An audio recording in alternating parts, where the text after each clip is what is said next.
وبعدين مدحت العدل، وبعدين كريم حسن شحاته، يعني ناس كتير جدا جدا. تمام. وبعدين انا فكرت طيب هو طبعا كان في ناس كبار اتدخلوا تمام على مدار السنتين اللي فاتوا علشان يحصل الصلح لظروف معينه ما حصلتش. يعني كان في طلبات لاخونا الكابتن محمود الخطيب وانا رفضت اعملها. تمام. اللي هو حسين لبيب عملها بعد كده. فانا اولا بشكره جدا، ودي فرصه برضو ان انا اتكلم عن زوجته المحترمه الدكتوره، لانه هي البدايه لما شفت بكائها يوم ما اعلن مرضه. يعني هزتنا، اعتقد هزتنا اي حد عنده قلب يعني. وبعدين الحاجه زوجتي قالت لي لا ده كده محمود او كابتن محمود. على فكره كابتن محمود ده حضر فرح امير واحمد واميره. تمام. فانا عملت له بوست الاول كده ان انا بني خصومات، ودعيت له فعلا يعني. تمام. فدلوقتي انا يعني كل شويه كده يجي لي واحد اقول طب ده ليه؟ عشان مين؟ وخدت درس. اوعى تتخانق مع حد عشان حد. واخد بالك يا اللي بالي بالك؟ يا اللي بالي بالك، اوعى تتخانق مع حد عشان حد. هو مين اللي رفع قضيه عزل عليها في نادي الزمالك؟ مين؟ بتوع الزمالك، الواد عبد الله جورج والواد هاني شكري. واخد بالك؟ وهم دول.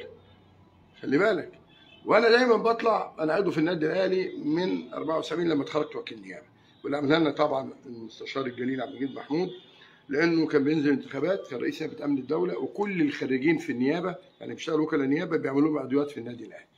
وانا عضويتي مستمره لغايه دلوقتي، لانه كان حسن حمدي شطبني، ولما شطبني ممدوح عباس شطبني عشان حسن حمدي شطبني، ورفعت قضيه للمستشار محمد قشطه رجع لي العضويه هنا وهنا. تمام. ما حدش يتخانق مع حد عشان حد.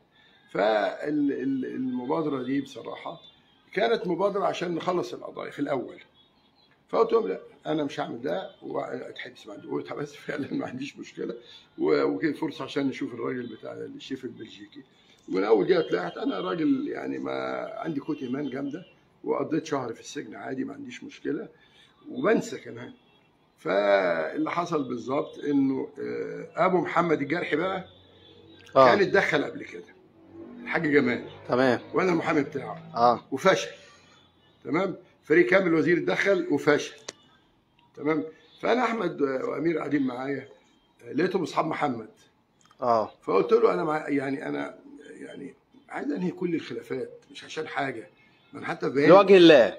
لا عشان يا عمي. طب ليه؟ ما هو احنا نقعد في معركه ليه؟ واخد بالك؟ المعركه مستمره بقى لها 8 سنين. فقلت لهم انا زي ما اصطلحت مع كل المجموعه اللي فاتت دي، انا خلاص عندي نيه اصطلح مع كابتن الخطيب، وانا بدعي له فعلا ان ربنا يشفيه ويعافيه. لو عجبك الفيديو دوس لايك واشترك وفعل الجرس. صوت الترند دائما يوصل لك الصورة كاملة.